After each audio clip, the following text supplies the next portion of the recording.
Alors aujourd'hui, on va parler d'alcool et drogue. Alors bon, l'alcool est une drogue, mais bon, bref. Bon, je vais vous parler d'abord de mon expérience personnelle, pardon. Donc moi, j'ai testé la bœuf quand j'étais à l'UNIF. Ça m'a pas fait grand-chose. Je crois que, enfin, je suis déjà quelqu'un de très très calme, très très chill, donc peut-être c'était ça qui m'a changé ou c'était la mauvaise bœuf, je sais pas. Bref, ça m'a pas tenté de continuer. Alcool, ben comme tout le monde avant.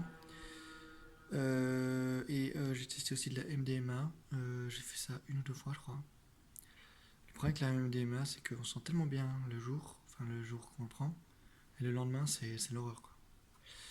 Le lendemain, t'as envie de te pendre, quoi. Donc c'est très, très, très.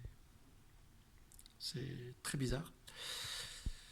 Euh, pour le moment, je prends rien, même pas d'alcool. Pourquoi? Parce que bah, en fait, même quand je bois, enfin j'ai remarqué quand j'étais jeune, c'est pas comme ça, mais maintenant quand je bois, je suis fatigué, mais genre juste après, je suis hyper fatigué. Donc ça me tente pas et j'ai très peu d'effets.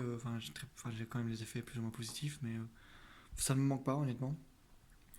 Et si puis tout ce qui est alcool, ça amène tout ce qui est digéré. Enfin, après tu digères mal et tout. Enfin, il se passe des trucs pas très agréables dans les intestins.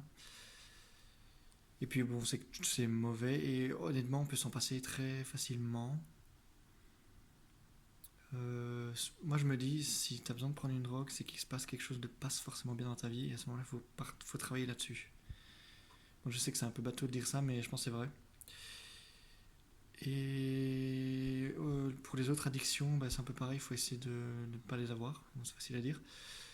Par exemple, le tabac, moi, mon père, il fumait, donc ça m'a jamais donné envie d'essayer.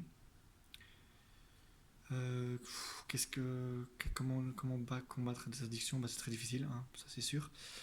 Mais il faut faire d'un coup et il faut se forcer à comprendre quels sont les avantages à arrêter et quels sont les inconvénients à continuer. Et vraiment voir que ça. Il faut arrêter de penser aux avantages de continuer parce qu'il y en a très peu et à très long terme il n'y en a aucun. Donc il faut se forcer à voir les avantages à arrêter et les inconvénients si on veut continuer. Je pense que ça fait une grosse partie des choses et puis il faut faire un mental, quoi. Après, on peut repartir sur la vidéo sur la discipline et la motivation. Si on a une bonne discipline, normalement, les addictions, on peut aussi les combattre. Tout est lié en soi, de toute façon.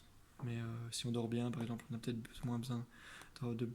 Il y en a qui fument de la beuh pour s'endormir, par exemple. Bah, si t'as un bon sommeil, t'as pas besoin de fumer de la beuh. L'alcool, c'est pour se détendre, mais tu peux te détendre autrement. Enfin, il faut savoir ce qu'on veut dans la vie. Et personne ne va dire, moi je veux boire des litres, c'est mon objectif dans la vie. Enfin, très peu de gens. Il y a quelques personnes qui vont dire ça, mais voilà quoi. C'est juste pour rigoler, je pense. Voilà, petite vidéo, c'est tout. C'est tout. Mais n'hésitez pas à vous abonner, à liker la vidéo. Je vais vous mettre encore le lien du site web, de mon site web dans la description, ça vous pouvez aller voir. Et voilà, à très bientôt.